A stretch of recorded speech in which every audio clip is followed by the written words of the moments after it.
So, everyone, I thank you for coming to a panel on Applejack appreciation because I feel that there's been an injustice. There's been one too many background pony jokes. And by one too many, I mean 10 bajillion too many. I mean to say that Applejack gets overlooked by the fandom as a whole, and I feel that that's unfair. Because really, she does a lot for the show, a lot to demonstrate a wonderful character, and a lot to inspire not only people in the audience, but she even helps boost the characters around her. So that's the funny thing. If you have a grand display, no one really compliments the supports underneath. That's football. Football is a good point. So you're literally proof of the opposite. So I'm going to go over some of what I think about Applejack, and I want to hear your thoughts on your favorite Applejack episodes. So, but let's begin with just a little bit of a clip show, shall we?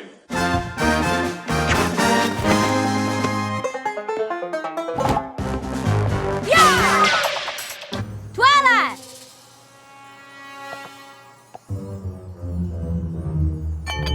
Ah! Oh, careful there, partner. 'Cause Rah-Rah was just as down home as me. Rah-Rah? Even that big name was too fancy for her. So I shortened Color Rah-Chur-Rah to Rah-Rah. I mean, that's easy. All you gotta do is have the right attitude. Loosen up a bit, be positive, play a few games, have some fun. Have some fun.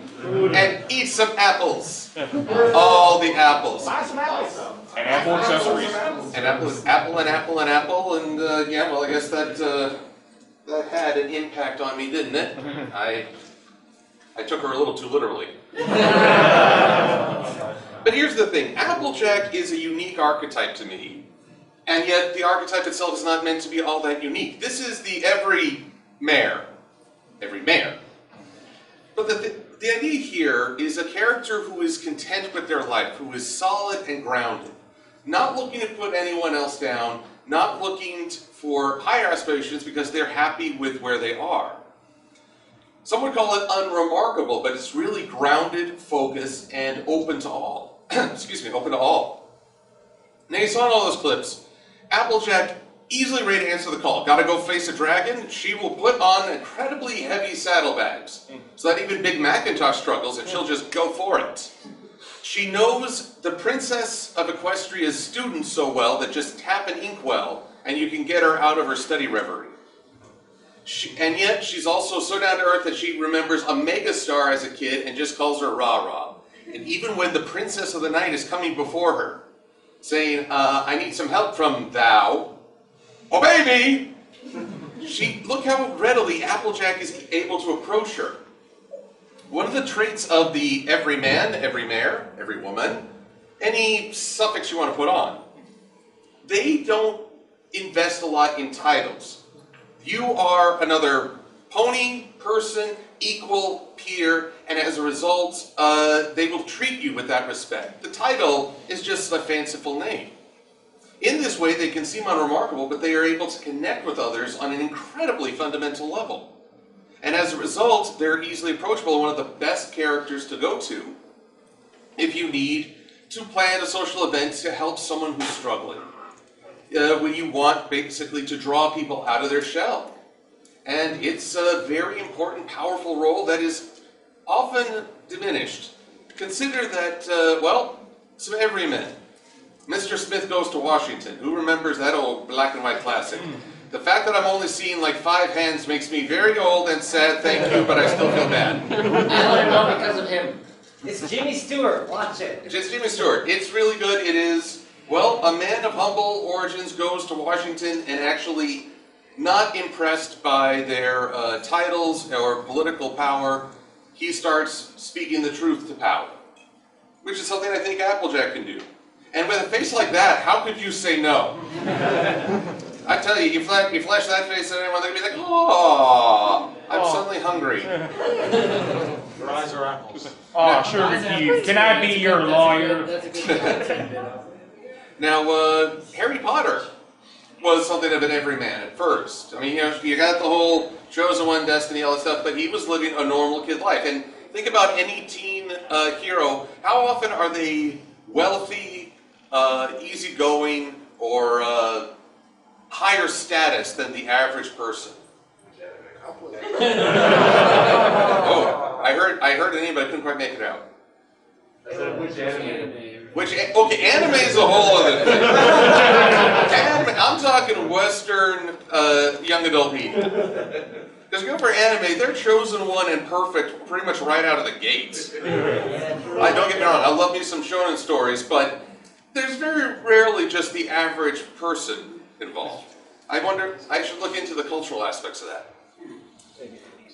But here's one of the big things. I was talking with a friend about Applejack, and he pointed out something about the very premiere episode, when Applejack is holding Twilight, they're dangling off a cliff, and she says, "Let go." And that's her contribution for the journey to the Castle of Two Sisters. She just says, "Let go, you'll be fine."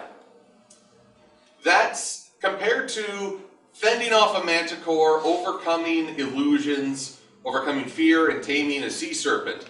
That may seem uninteresting or lower key than compared to the other main six. But I'd also argue that it's the most consistent power we've seen throughout the show.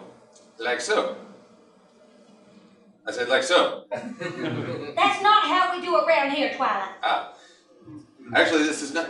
First, I have to talk about the shadow of the Everymare. Because Applejack, she does have power, but sometimes she can abuse that power. And in Applejack's case, here's the thing. The idea between an archetype and its shadows is like a triangle. At the pinnacle is the best of you. It's the quality, it's the strength you have. But at its base are a passive shadow and an aggressive shadow. Applejack tends to fall towards the aggressive shadow because she's trying to enforce standards. She's trying to tell everyone this is how it has to be. Suddenly, instead of being part of the community, it's trying to dictate terms to the community, like so. That's not how we do it around here, Twilight, and especially not on my farm. There is no choice. They're the exact same belt. This is so silly. Fashion is ridiculous. Oh, give me a break, you're being too kind. These creatures have a one-track mind. The orchard is not their restaurant. But do they ever think what others may want? No, they don't. And that is just a fact. These bats, they simply don't know how to act. Okay, so that was the aggressive shadow. What you're seeing right now is the passive shadow. In the passive, you're part of the mob. Mob, angry. Oh, I think we've got folks. Could we all move away from the door if possible and let people in? There's plenty of room on this wall. There are seats. In the interest of honesty, I'm doing this because I want to brag of standing room only. Join the family. Come on, sit next to us, we don't bite. But here's the thing. In the aggressive form, you're forcing everyone to conform. This is the uptight person who says, "That's not how we do it in this town. We don't take kindly to city touch round here." Or this is the mob. This is the person who gets swept up in the fear, who allows the community to dictate the thinking for them. And this is from Bridal Gossip, where Applejack was the most fearful of Zakura. I don't totally understand why.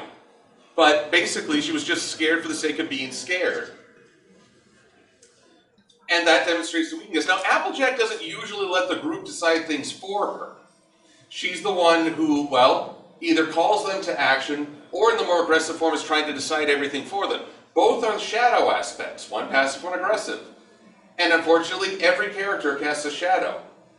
The thing is, you might think having to exercise the shadow is the goal, not so. The idea is that the shadow holds a lot of repressed feelings, a lot of subconscious thoughts, like this fear she has of the unknown. Zakura basically represents the unknown, and Applejack's buying into that. Being afraid of the future, recognizing why, like maybe you suffered a loss growing up, and you're afraid of how the future will unfold, so here's this new thing. If you can be aware of that reaction, you can bring that fear up into the awareness, and in doing so, deal with it. And once you can deal with it, you can actually gain some strength, like, okay, I see how others are being afraid, I get where they're coming from.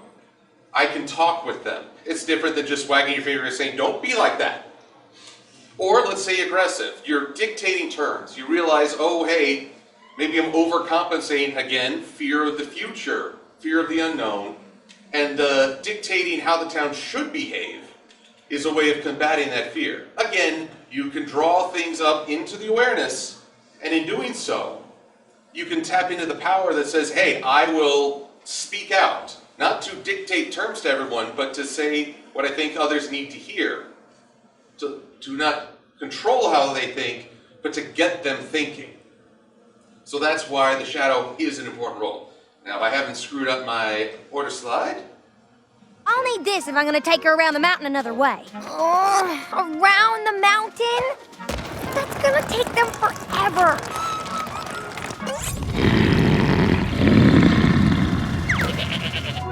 Don't worry, Twy. We'll be there lickety-split. We made it. We better go and make sure she's okay. Calm down, every pony. All we know right now is that Pinkie Pie just got a case of the shivers. I just want to be there to see the look on Pinkie's face when we find out nothing's wrong. Okie dokie. Just a few early clips, but consider. We'll get to the beginning in a moment. Oh dear. Would you guys like if I just spent the next half hour playing that clip? Let's start entertaining. Knock, who's there? Interrupting Rarity. Interrupting Rarity who? There we go. Applejack the Adventurer. This is taking again those strengths. Consider the two episodes I'm pointing out. One was, would you call that an Applejack episode? No. So Dragon Shy, it's in the title, not Applejack really. But those episodes weren't any character related. They were all main focus. Are you sure? Twilight, everyone's in What about Feeling Pinky Keen? Now that one does have a Twilight/Pinky focus, but that's because Dragon Shy was a main. Everyone got involved. Everyone got involved, but the title is Dragon Shy, yeah? True, yes, but she didn't get a main focus. She just had a large focus like the rest of them. I would argue otherwise. I'd argue that Fluttershy is more involved with everyone's interactions. But here's the thing, even though it's not, isn't that not one of the best scenes for Applejack in the entire series, where she's willing to go the long way with a Fluttershy tied around her head? I mean, most people try to carry an albatross around their neck. I would carry a Fluttershy. Albatross! Bloody seafood flavored. But consider that this is Applejack, again, having that power of direction. She's decisive, she moves. And when it's, Pinkie gets the shivers and something's happening at Froggy Bottom Bob. While Pinkie is following the Pinkie sense and Twilight is going just to one-up Pinkie, what's Applejack doing? Want to make sure her friend's fine. She's the one with the greatest focus. She's not there to really direct the team. She's just taking action. And there's a wonderful simplicity to that. She gets others moving. And often is the even keel that keeps the group on track. Imagine for a minute, we've seen how the group frays apart without Twilight. She's off in the bind. But then imagine the group also without Applejack. It'd probably be smoother without it, to be honest. Without Applejack? She kind of causes a lot of early fights in the first two seasons. She causes a lot of fights because she has a strong will, but what happens if you have Rarity, Pinkie, and Rainbow Dash acting independently? I read that fanfic once. It did not end well. Not well. What? Exactly. The thing about the main six is that they have very powerful, often clashing personalities. So Applejack, I find, is often the keel. Even if she's arguing with everyone, she's getting them to move. Whereas otherwise, they might all be distracted. Rarity might think it'd be better to find this gentler approach. Rainbow Dash would want the straight, direct path. Pinkie Pie would be distracted by whatever they passed, or Fluttershy would be paralyzed. Twilight is the intelligence, Applejack is the heart moving the group. So that's why there's often a lot of conflict with Applejack and the others, but she gets them moving and is underappreciated for that role. Come on, let's be honest, it's more fun to watch Rainbow Dash being assertive or Rarity that hidden metal strengthened cider, or Fluttershy becomes cold, but they can go off and do that because there has to be at least one character keeping people on track. And that's what the role I think Applejack fills. But part of that also comes down to the fact that Applejack pairs well with any of these characters. She'll start a fight with just about anyone, it's true, as she pushes against them, but she's also a great comedic character because she pairs well with everyone, playing that often overlooked and underappreciated role, the straight man. You could at least say excuse me. Oh, I was just about to, but you interrupted me. Pardon. What? Me? What about Applejack? Applejack cries on the inside, Twilight! It's true. I'm trying not to think about it. Me too. But I'm thinking about it anyway. Like, what if she exploded? Just exploded? For no reason? Yeah, like, boom! Whoa! I know. What if she exploded and then exploded again? Can you do that? Can you explode twice? Of course not. Because this condition has left me helpless. Simply helpless.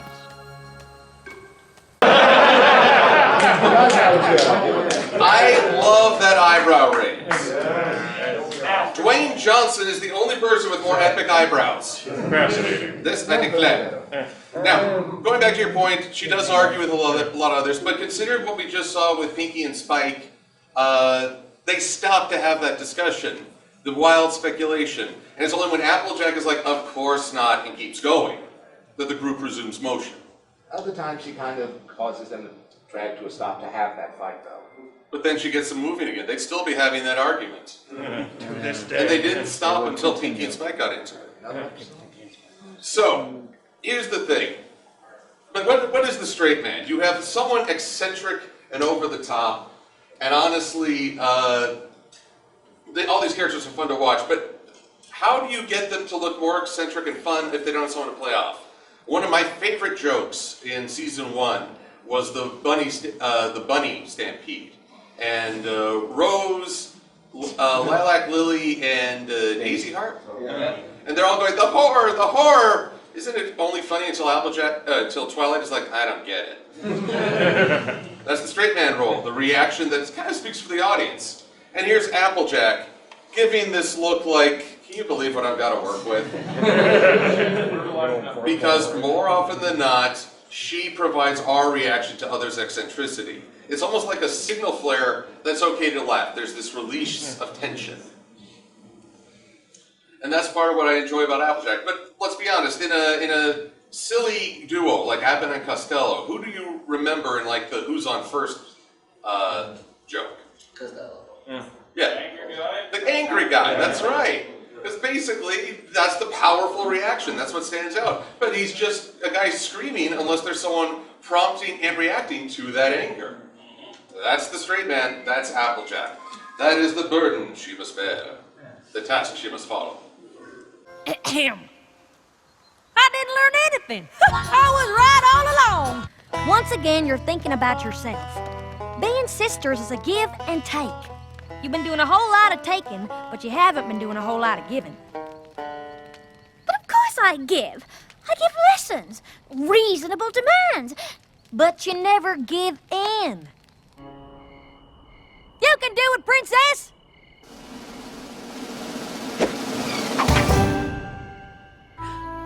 I owe you an apology. Why? 'Cause if your kindness hadn't made you stop to help the squirrels, we never would have found this here flower. Proud of being a repair pony? Well, absolutely. It's a pretty rare talent to have. Nice work on that balloon basket, by the way. Reweaving all that straw is no joke. Oh, yeah, well, thanks for, noticing. And if I'm telling you he said it, you know it's the absolute truth because... You never lie! But the real perk of friendship is getting to see your friend being true to their self. And Rah-Rah, when you're simply yourself, you're the brightest star I've ever seen shine. Yep. Yep, this is part of the fun. This is that truth I was talking about earlier, when she's holding on to Twilight. Again, it doesn't seem as impressive as, well, Fluttershy taming a manticore and the like, or Rainbow Dash overcoming real big temptation. But this is the strange power Applejack has. When she says something, it's not an indulgence, it's not patronizing, it is genuine belief. Speaking from the truth. You know I'm telling the truth. Oddly enough, I think that's something we all struggle to get in life. Just an honest... Sometimes we just want someone to look us in the eye and say, not just, oh, it'll be fine, but to believe it will be fine and encourage us. Because belief is a rarity. Beg your pardon? Belief is a rarity these days. Believe is a rarity?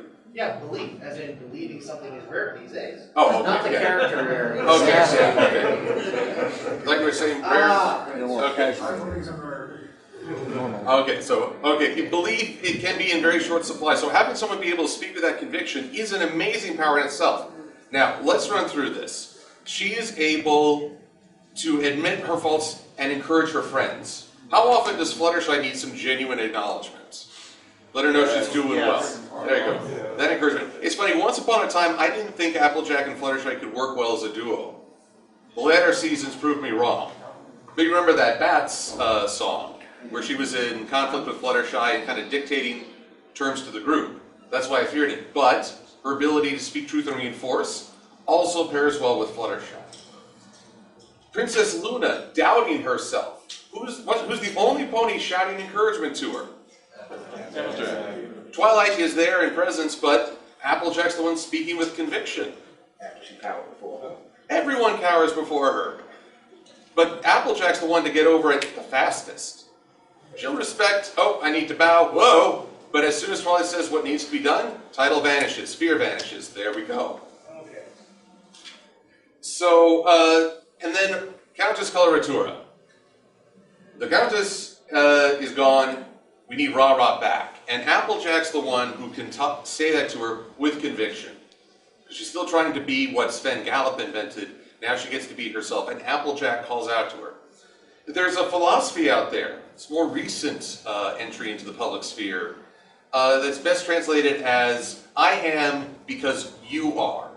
It's an extroverted philosophy based on community, lack of selfishness, reaching out to others, and recognizing that people are of inherent value, not because of any divine creation or prioritization, not because of any status symbol.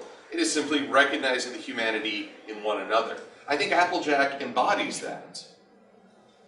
But that doesn't always mean that people pay attention.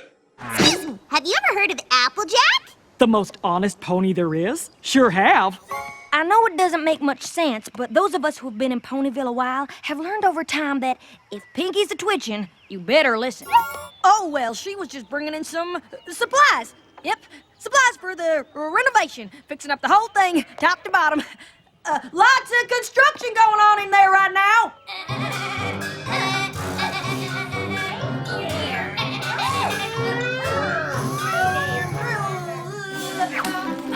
I know what I have to do.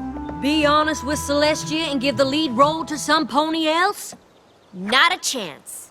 Maybe we can just pretend she's really good, and then I'll find a spell that will... Oh, no. We're not going through that again. Remember how well it worked out when you weren't honest with Celestia about her acting ability? Explain to me why we didn't tell her the truth. Oh, Twilight is finally learning not to let her stress get the better of her. If she finds out everything went wrong, it could be devastating. What is going on? I told y'all this was a bad idea, but no pony ever listens to me! Oh, it got real there. That's genuine rage. That's years of being ignored. Okay. Ironically, this is where the joke actually comes into play. That's years of being in the background, because you're straight anger. Simmer in anger. But here's the thing. Applejack often serves an unappreciated role. She's telling the audience what the right thing to do is. And remember, this is aimed at a younger audience. So again, sometimes you just need an honest character putting it out there. But she also goes unheeded. And how frustrating can that be? Oh, yeah. Now, let's see. When Pinky's a twitching, you better listen. Twilight kind of acknowledges that, but doesn't truly. She just doesn't want to accept that she has to explain it or disprove it and prove that Pinky's wrong. But most of the time, she says what needs to be done, and they aren't listening. Granted, it'd be a really short episode if everyone just listened to her by default. But I found it funny that there's a recurring theme in fiction. This is, oh gosh, dang it. Cassandra? No, this is the Oracle of Troy, basically. Cassandra, you're right. Yeah. Cassandra. Here's the history. This is when you speak the truth and no one wants to listen. Cassandra of Troy was approached by the god Apollo.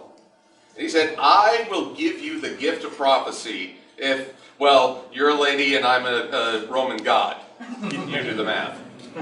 So Apollo being Apollo. Apollo being Apollo, and Cassandra's like, math? That was just invented last week. No, Cassandra said yes, but then double-crossed. Ducked out of the agreement. And as a result, Apollo, being, the calm, collected, divine being he is, cursed her like no one's business. The curse was, no one will heed your prophecies. No one will tell the truth. Now, Cassandra's the one at Troy who said, hey, that horse looks pretty big, doesn't it? Almost like an entire army could reside in it. And I was like, oh, no, it's just a gift. It's good. So, honestly, there are times I think where an oracle in mythology really is a person who just saw the situation and spoke the truth, whether people were wise enough to hear it or not. Now, so you might think, well, Applejack got off a lot better than that, right? She didn't have to make any deals with gods, and she certainly didn't get cursed. But I would point out that as a child, much like the young Cassandra, she made a mistake, and as a result, she gained truth, but she goes unheard.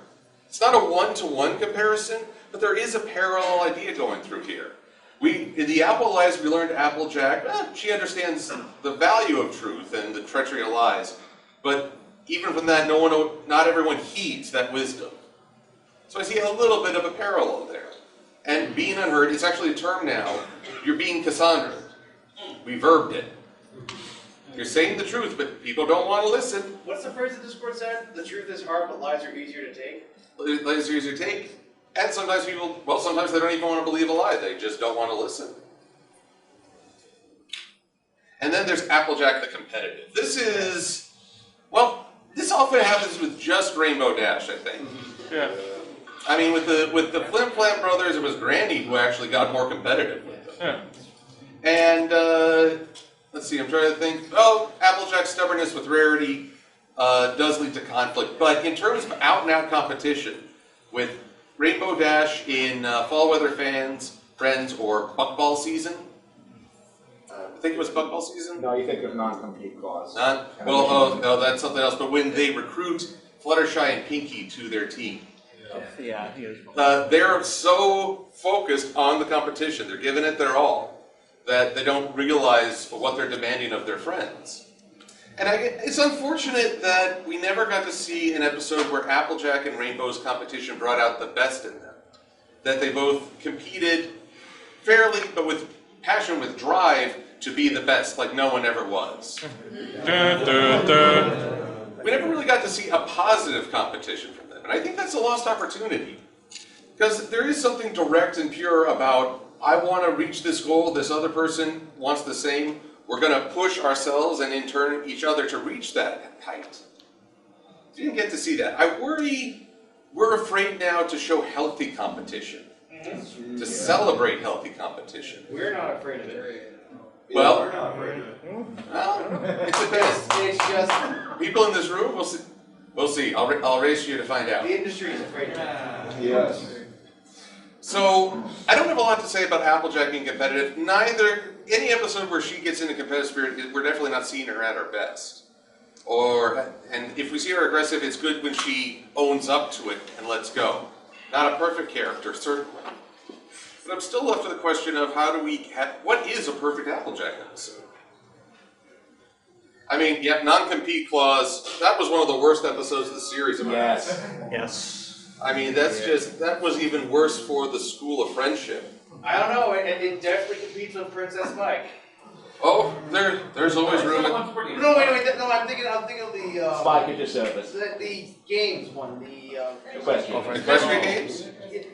the one where he sings. Yeah, equestrian games. And I had fun with equestrian games in some respects. But either way, definitely not non-compete clause. Because again, we're not seeing the best competition. Imagine for a minute if they had taken 3 students under Applejack and 3 students under Rainbow Dash, and they both competed, but then reconciled at the, well, not even a reconciliation, but good game. Hey, that was fun. And the students could learn from that friendly competition. In fact, it'd be interesting to see them both rein in their students' aggressiveness. Wouldn't that be a wonderful change of roles? I think we might have seen something like that during one of the EQT shorts. The dance-off, I think it was, at the high school. That one I don't remember. What, the dance-off for the music video? No, not the music video. I think it was one of the EQT shorts. Shorts? Sure. No, just shorts. I think it was YouTube short. I'm not sure.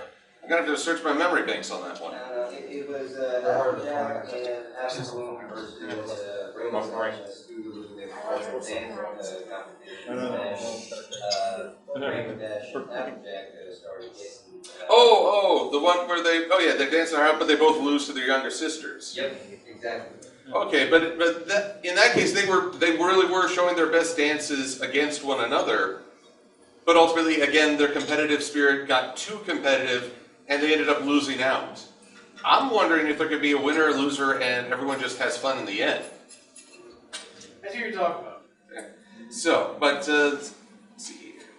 But what makes an Applejack episode? That's the question. So I'd like to hear, if I say an episode where you have a fond memory of Applejack, what are some episodes that come to mind? Sorry, Apples to the Core? All right, so Pinky Apple Pie, that's the episode. Now that one, it was a great song sung by the Apple family, but did it become very much an Apple family episode? Well, because Applejack being such a family-centered character, often her episodes do become an Apple family episode. Applejack and the Carrots. Applejack and the Carrots? I gotta be honest, who really remembers that episode for Applejack? No, which one? Carrot, The Sound of Silence. Love it. But do we... It's not an Applejack. This is not an Applejack because we really remember Autumn Blaze, and Applejack sort of gets us there. I need you to stop doing all that. Main attraction? Main attraction? Yeah. Again, Applejack, actually, that is my favorite Applejack episode. Yes. And I'm going to be using that as an example of why I think it's the best Applejack. And maybe even the only true Applejack episode. Because with Sounds of Silence, Applejack's in it, she has an important role, but everyone remembers Autumn Blaze. We remember Countess Coco Cabana. We remember Lena Hall's performance as Rah-Rah. I find it interesting that a lot of the celebrity guests besides Weird Al get paired with Applejack. Again, because she's sort of a stable presence that helps them stand out in the fandom's memory. Because let's be honest, after the main attraction, how much fan artwork was there of Applejack? Or after The Sound of Silence, how much artwork was there of Autumn Blaze? Now I realize that's an appeal to popularity, but it also says who's getting out there in the fandom consciousness. It's not like she had great scenes that made her stand out, though, that's the issue. Well, may not stand out, but again, if you step back and look at what she does, Oh no, she's a core facet. What I mean is, like, there's no meme faces or like meme responses or meme actions. There was a few good meme faces. For an Applejack meme face, you need PPOV, where you have pirate dash, yarty-har. Because that I remember people were painting, drawing. Assassin Monkey has a great pirate Applejack. Yes. Where she's like Applebucket season. Applebucket season is my favorite. Yep. That is one, but that's one where again that inspired the meme. Applejack spinning her eyes. Got it. But yes. Yeah. Simple Ways. Simple Ways. Oh. Now that's That's a Rarejack. Yeah. It's a Rarejack episode, much like Look Before You Sleep. Also very popular. So what I'm trying to get at here is that we remember a lot of episodes we remember for Applejack and the character, or mostly the guest character that Applejack helps prop up. But I would argue the main attraction is one of the few where I could say that is an Applejack episode. Pure Applejack. Now don't get me wrong. Apple Bloom and the family are there. Pinky has a big role. Rarity has a big role, voicing the idea of the eccentric artist. So it's not that Applejack is alone in this episode. But let's consider a few things. One, childhood friends. So she has some familiarity. But it's been a long time since she saw her. So there's an element of doubt. Is Applejack tapping into her aggressive shadow and just insisting on the past? Or is she seeing what others can't? So there's a little uncertainty. Outside her power element, Applejack is the heart of Ponyville. Her family's been there from the start. She's grown up with this town as it's expanded. Others look up to her. Pinky went up to the stallion with the cherry cutie mark and said, "Hey, do you know Applejack?" "Of course." So it's really hard for her to be at a place of vulnerability when basically all of Ponyville is her power base. But you have someone coming from outside Ponyville. Someone she knows, but at the same time hasn't seen in a while. She doesn't have that same stability. So there's an effort of vulnerability. And she gets in an argument. She gets in conflict with the character. That's not a bad thing. But she goes away and reflects for a while and realizes, no, I can't give up on this. I think it's something else. Comes back with a plan, leads the others in doing so. Also, we learned Twilight can record you. What happens when life stays on altitude? And by the end, Applejack has lifted someone else up. Granted, we're still really hyped on the view of Rah-Rah. But the journey, it really feels like it belonged to Applejack. And I don't know if I can say that wholly for any other episode. What about the last rounder? The last rounder, What happened to that?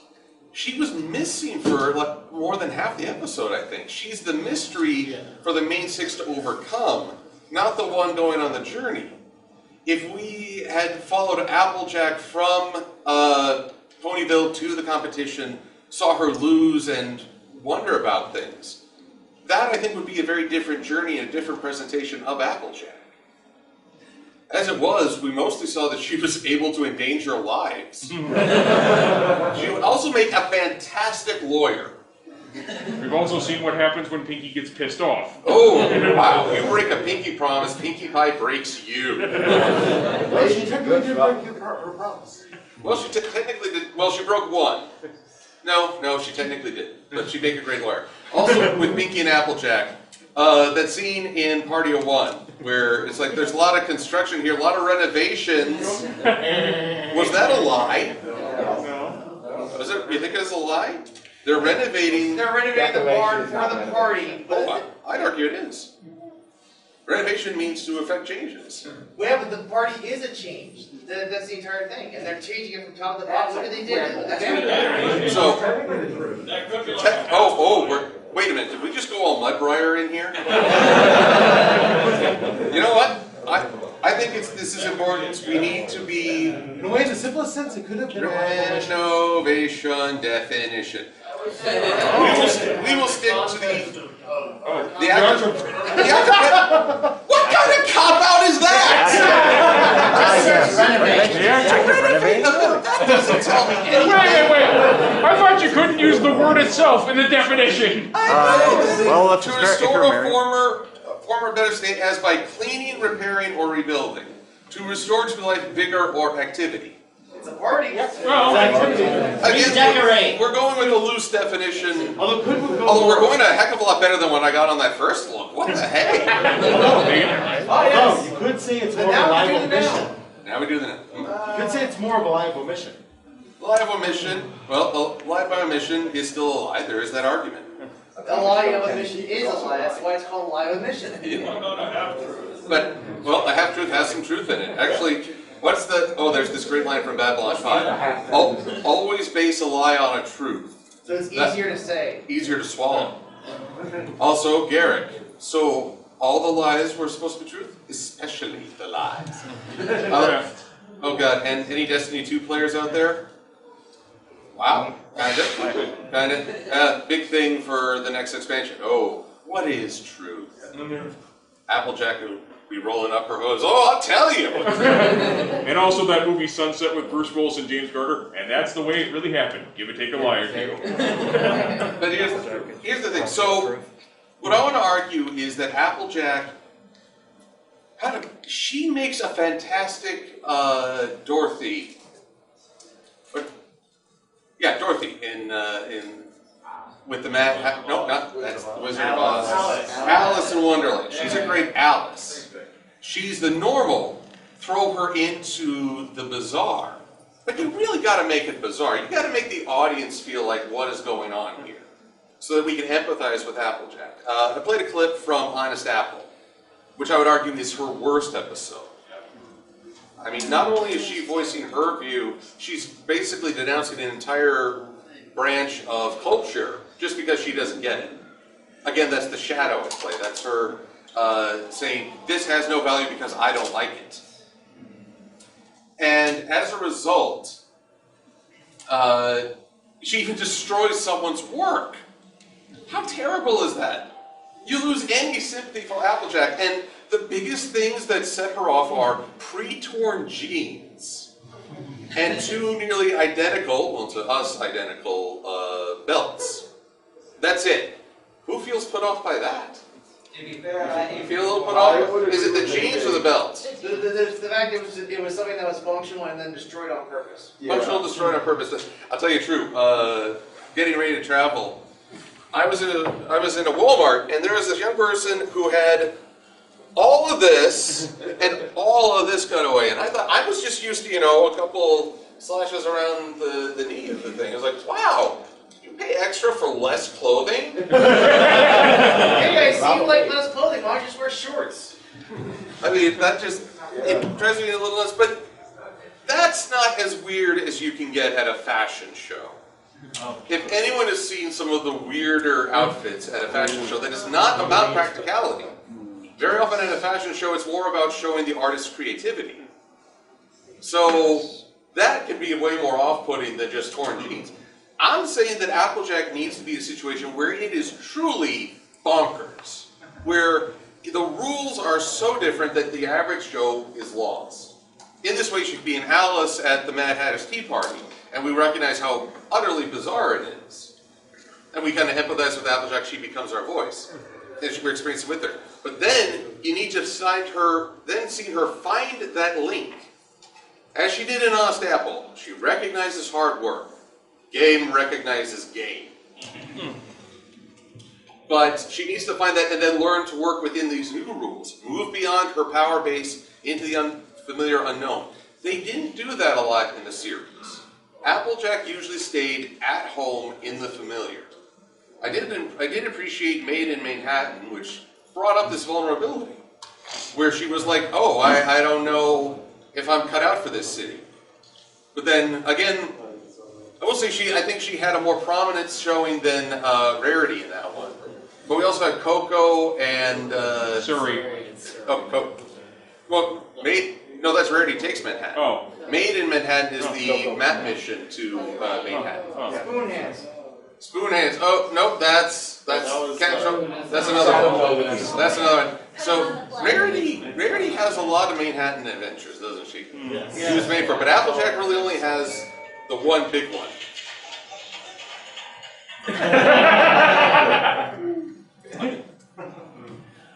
So, but then getting Applejack out of her power base, and here's the thing, it's not always a case of you have to take her outside Ponyville. One episode I really enjoy, or comic I should say that I really enjoy. Let's see here, appreciate Applejack. Pardonnez-moi. Is Friends Forever... Oh, this is issue 15. View full screen. Because this one... Oh my god, I love that. She's in City Hall. And you can't beat City Hall. My favorite is the maze. This maze? Yes. And you helped Applejack through bureaucracy? The answer is no! No one can defeat bureaucracy. My favorite bit of that is Spike is the head of the Department of Dragon Relations. Get that free at Haber?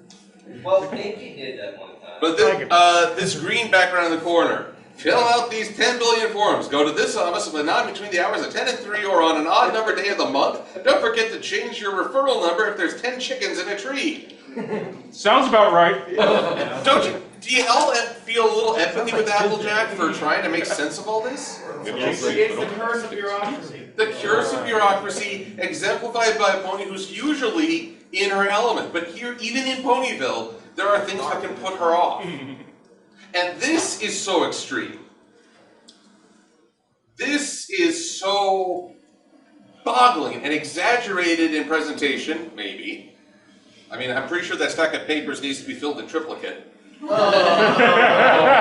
This is what would make a great Applejack episode. You have to dial things up so she can feel overwhelmed, and we feel a little overwhelmed.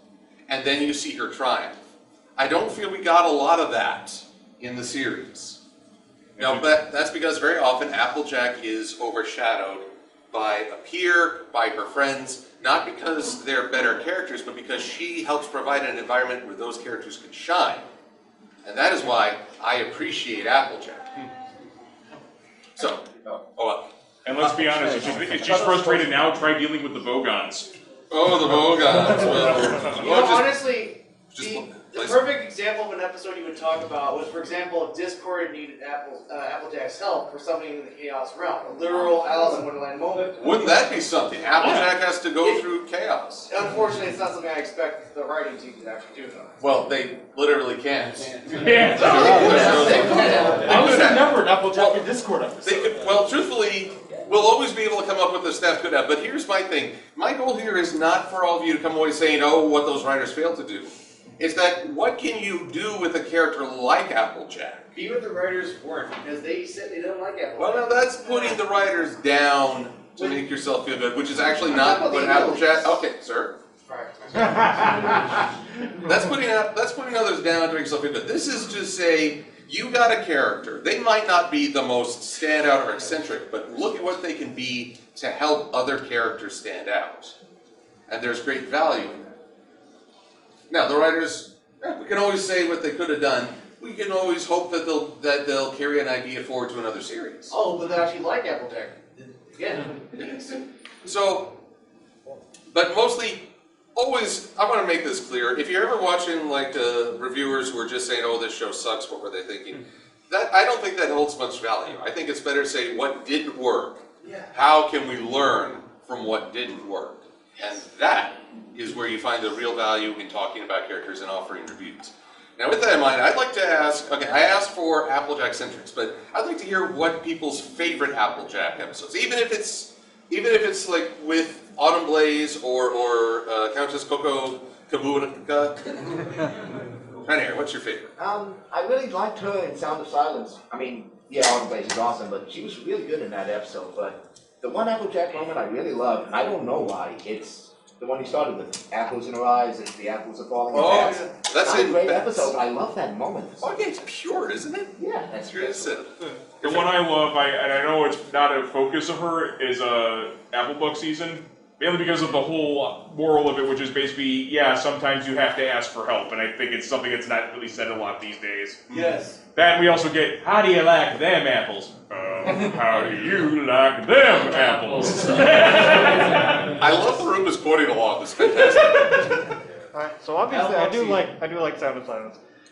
But my favorite episode of the series was Tanks for the Memories, season 5, episode 13. And it was Applejack's tough love that she gave to Rainbow Jazz to really get her over Tank's squad. Was that Applejack? Wait, was that? That was Fluttershy. Yeah. Oh, I got them. I mean, Applejack still had a great moment in that. Applejack cries on the inside, Twilight. Yeah, that's true. Oh, you did it! I love it. It's true. Yeah, it was. I don't know how I got that. Yes. Screaming intensifiers. The Apple Family. Okay, there's an interesting one. I mean, that is very much an Applejack episode in that she's the prime actor. It's funny, when I think of that, I mostly remember the chaos that ensued as a result, but then all the apples coming together to raise. Oh, who doesn't remember Raise This Barn? Raise this barn, 1, 2, 3, 4. This video will get copyright claim. 1, 2, 3, 4. Promenade! I was big on the Perfect Pair, just because. Perfect. Not just because of the song. It's lovely. It's absolutely lovely. Oh, no. But it really does show not only Applejack but also Big Mac and Apple Bloom with a sense of relatability, a lot of vulnerability, especially in Big Mac's case, where they talk to Grandparent. and really like, hey, can we maybe talk about this again sometime? And that it speaks to opening up, allowing yourself to be a little more vulnerable, and allowing yourself to see more about people who you didn't really know, especially someone like your parents you didn't know quite so. It's quite so obvious. I saw a hand over in the corner. Oh, here we go. In the future. Yeah, I like, Fall Weather Friends. Fall Weather Friends are the Rare-a-Jack episode. No, that's Rain. Okay, the Rainbow Jack episode. I read you. They got competitions.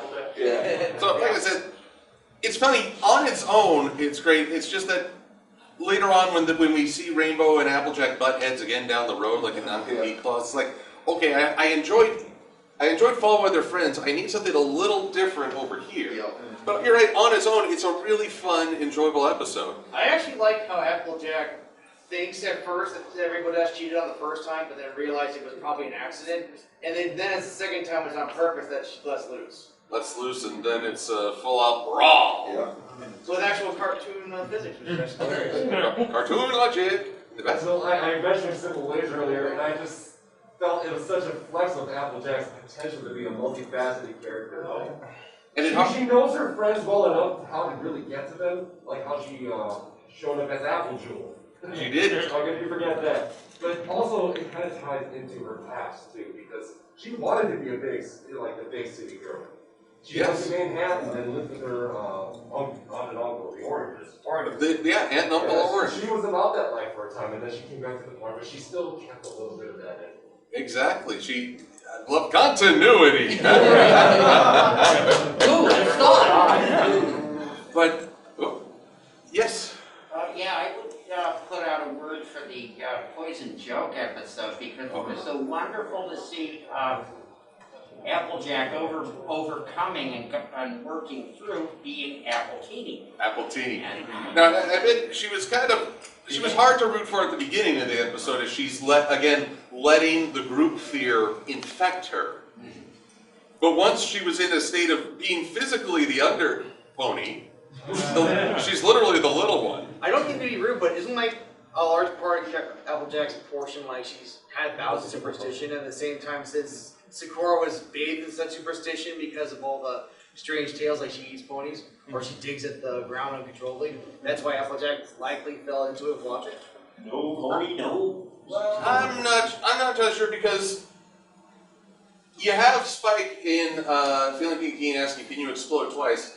She doesn't buy into that because she asserts, but then there's some sort of blind spot with the town gossip about Sakura. Well, the thing is, everybody's seen it, so it's a little bit of reinforcement. Like, Pinky tells Twitch something does fall, people see it, so it gets reinforced. It's not just superstition, but it's superstition with a reason. Superstition, but that's because if you've seen it. Yes. Applejack saw it. Has she ever seen Sakura eat someone? She's seen her dig at the hay and act weird. That's not the same as eating someone, though. Yeah. True, that's what I'm saying. The logo was based on her acting weird, which is why Well, experience. The core only comes Ponyville every so often, so we don't have that much time to see her interact with her. She comes, she's got her phone, and she leaves, and everyone just. So there's an unknown. There's a very real unknown. Why is this pony doing it? And the cloak did not help with the yellow eyes. No. So there's the concrete unknown, the known unknown. We don't know why she's doing that. Applejack showed that fear the unknown. Then the unknown, which is what is she doing in the forest? Mm-hmm. So that there's a little bit of practical confusion, yes, and then a lot of fear flooding in. I think in other circumstances, Applejack would rise above letting the fear flood in. That's why it's hard to root for. If there was a reason, though. If there was a reason. Well, the reason was Apple Bloom has gone into the forest. Let's go rescue her. Until Twilight came in, there was no dissenting voice that would give Applejack reason. Or, well, and I guess that was the first time Apple Bloom really saw Sakura. Yeah. She never chased after before. So, I fear I'm about, I am a little over time. Any closing thoughts before we adjournamente? I thought the presentation was well done. I'm sorry, the first edition? No, presentation. Oh, I appreciate that. So, like I say, I hope this raises a little bit of appreciation for the Applejack. I hope you've all had a fun time, and I hope you have a wonderful rest of Ciderfest. Thank you so much for coming.